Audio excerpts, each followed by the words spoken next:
Hi, welcome to Navya Mithun YouTube channel. ಇವತ್ತು ನಾನು bread ಉಪ್ಪಿಟ್ಟು ಮಾಡೋದು ಹೇಗೆ ಅಂತ ತೋರಿಸ್ತೀನಿ. ಯಾರೆಲ್ಲ ಮೊದಲನೇ ಸತಿ ನೋಡ್ತಾ ಇದ್ದೀರಾ, ಸಬ್ಸ್ಕ್ರೈಬ್ ಮಾಡೋದನ್ನ ಮರಿಬೇಡಿ. ಲೈಕ್ ಮಾಡಿ, ಶೇರ್ ಮಾಡಿ, ಕಮೆಂಟ್ ಮಾಡಿ.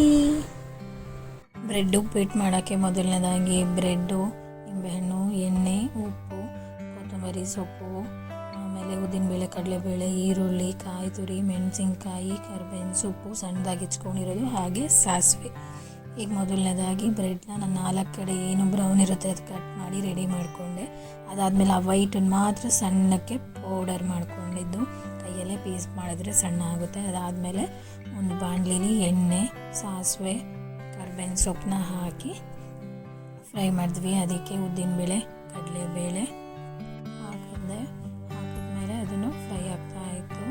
ಅಷ್ಟರಲ್ಲಿ ಅದಕ್ಕೆ ನಾವು ಮೆಣಸಿನ್ಕಾಯಿ ಹಾಕಿ, ಈರುಳ್ಳಿ ಹಾಕಿ ಡೀಪ್ ಫ್ರೈ ಮಾಡಿದ್ವಿ. ಅದಕ್ಕೆ ಉಪ್ಪು ಸ್ವಲ್ಪ ಹಾಕ್ಕೊಂಡ್ವಿ, ಜಾಸ್ತಿ ಹಾಕಲಿಲ್ಲ ಸ್ಟಾರ್ಟಿಂಗ್ಗೆ, ಉಪ್ಪು ಸ್ವಲ್ಪ ಹಾಕಿ ಫ್ರೈ ಮಾಡಿದ್ವಿ. ಅದಾದಮೇಲೆ ನಾವು ಪೌಡರ್ ಮಾಡ್ಕೊಂಡಿರುವಂತಹ ಬ್ರೆಡ್ನ ಹಾಕಿ ಫ್ರೈ ಮಾಡ್ತಾ ಹೋದ್ವಿ.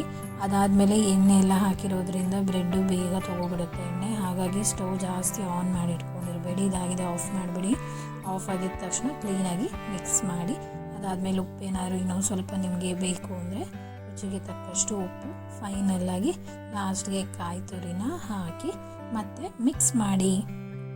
ಆಮೇಲೆ ಸ್ವಲ್ಪ ನಿಂಬೆಹಣ್ಣಿನ ರಸ ಕೂಡ ಆ್ಯಡ್ ಮಾಡಿ. ಸೊ ನೋಡ್ತಾ ಇದ್ದೀರಾ, ನಾನು ಲಾಸ್ಟ್ಗೆ ನಿಂಬೆಹಣ್ಣಿನ ರಸನ ಆ್ಯಡ್ ಮಾಡಿ ಫ್ರೈ ಮಾಡಿದೆ. ಈ ಫ್ರೈ ಮಾಡಬೇಕಾದ್ರೆ ಸ್ಟವ್ ಆಫ್ ಮಾಡ್ಕೊಂಡಿರಿ, ಯಾಕೆಂದರೆ ಲಾಸ್ಟ್ಗೆ ಕಾಯಿ ತುರಿ ನಿಂಬೆಹಣ್ಣಿನ ರಸ ಹಾಕಿದ್ರೆ ಟೇಸ್ಟ್ ಬರುತ್ತೆ.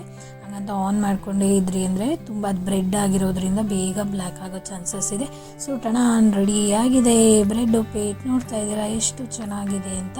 ನೀವು ಕೂಡ ಮನೇಲೊಮ್ಮೆ ಕಮೆಂಟ್ ಮಾಡೋದನ್ನ ಮರಿಬೇಡಿ. ಯಾರೆಲ್ಲ ಮೊದಲನೇ ಸತಿ ನೋಡ್ತಾ ಇದ್ದೀರಾ, ಸಬ್ಸ್ಕ್ರೈಬ್ ಮಾಡಿ, ಲೈಕ್ ಮಾಡಿ, ಶೇರ್ ಮಾಡಿ.